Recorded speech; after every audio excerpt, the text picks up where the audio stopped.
రేసుల కాలంలో కాకుండా రాజుల కాలంలో పుట్టుండాల్సింది. రే అభి, నన్ను రెచ్చగొట్టకో. కోపడకు బ్రో. ఇప్పుడు నేనేమన్నానని? ఓ పబ్ ఉందా క్లబ్ ఉందా అన్నాను. ఆ పబ్బుల గురించి క్లబ్బుల గురించి ఆలోచన నీకెందుకు వచ్చిందిరా? రేయ్, నువ్వు పేరు కన్నావి గాని తాత ఇలా ఆలోచిస్తున్నావురా. మరి నేను యూత్లా ఆలోచిస్తున్నాను రా. రే, మనం ఏం చేసినా సరే ఇంటి గౌరవం నిలబడేలా ఉండాలి, అంతేగాని మనం చూసి నలుగురు నవ్వుకునేలా ఉండకూడదు. అల్లరి వయసులో ఉన్నప్పుడు కాకుండా వంగిపోయినప్పుడు చేస్తావా?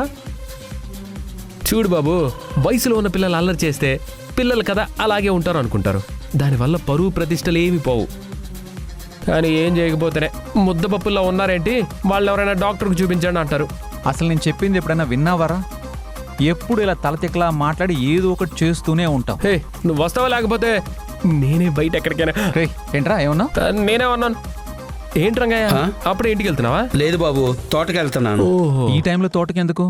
మార్నింగ్ నుంచి వర్క్ చేస్తూనే ఉన్నావు కదా, ఇంటికి వెళ్ళి రెస్ట్ తీసుకో. ఇది మామిడికాయల సీజన్ కదా బాబు, తోట మొత్తం విరగ్గాసింది. 2 పాలేర్లకి ఏదో పనుందని ఊరెళ్ళారంట. తోటను చూసుకునే వాళ్ళు ఎవరూ లేరు. అక్కడ మనిషి లేకపోతే పొద్దున్నే కాయలన్నీ మాయమైపోతాయి. అందుకే కాపలాకి వెళ్తున్నాను. రంగయ్యకి తోడు మనం వెళ్తే హాయిగా ఏ కళ్ళు తెచ్చుకుని ఫుల్గా తాగొచ్చు, తోటలో పడుకోవచ్చు, పచ్చని గాలిని చూస్తూ రాత్రంతా గడపచ్చు, పొద్దున ఏమీ తెలియని అమాయకుడిలా ఇంటికి వచ్చేయచ్చు. రంగయ్య. ఏంటి బాబు? చూడు రంగయ్య, నువ్వు మా ఇంటికి కట్టపలాంటి వాడివి, మా గురించి ఆలోచించేవాడివి. అలాంటి నువ్వు ఈ వయసులో తోట కాపలా ఎలా వెళ్తావు చెప్పు? నేను మా అన్నయ్య వెళ్తాం, నువ్వు మీ ఇంటికి వెళ్ళిపో. రే, మనం వెళ్ళడం ఏంట్రా? ఏంటన్నా అలా మాట్లాడతావు?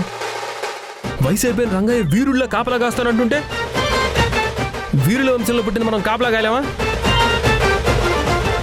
పైగా తోట ఎవరిది? మనదే కదా. అక్కడ కాసిన కాయలు ఎవరివి? మనమే కదా. అవి పోతే బాధ ఎవరికి? మనకే కదా. ఇంతకీ నీ బాధ ఏంటో చెప్పరా? అది కాదన్నయ్య, అసలు ఇక్కడ టైం పాస్ అవ్వడం లేదని నేను బాధపడుతున్నాను కదా. అందుకే ఈ రాత్రి మనం తోటకెళ్ళామనుకో, పచ్చడి ప్రకృతి చుట్టూ మామిడి తోటలో హాయిగా చక్కగా కబుర్లు చెప్పుకొని ఏ అర్ధరాత్రికో ఆ చల్లగాలికి నిద్రపోయామనుకో, పొద్దున సూర్యుడు రాగానే మనకి తెలివి వచ్చేస్తుంది, ఇంటికి వచ్చేస్తాం. రంగయ్యకి పని తప్పుతుంది, మనకి టైం పాస్ అవుతుంది. ఎలా ఉంది నా ఐడియా? బానే ఉంది, కానీ ఇందులో ఎలాంటి తిరకాసు లేదు కదా. అన్నయ్య, నువ్వు సిబిఐ ఆఫీసర్ లాగా నన్ను అనుమానించడం మానేస్తే మనం తోటకెళ్ళి కాపలా కదాం, పద.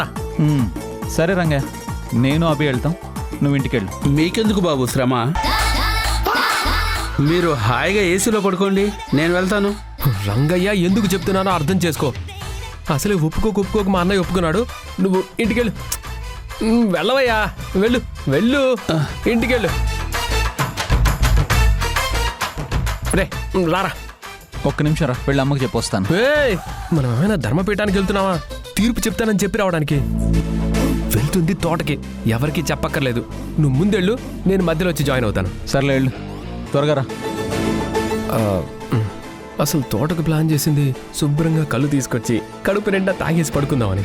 ఇప్పుడు నీకు చెప్పానంటే నేను తిన్నది కక్కే వరకు తాంతావు. అందుకే ఈ నిజాన్ని నీకు ఇక్కడ చెప్పను, మజ్జిగా అక్కడ నమ్మిస్తాను. రేయ్, నేను అడుగుతుంటే ఏదో స్టాచ్యూలో అలా నిలబడిపోయావేంట్రా?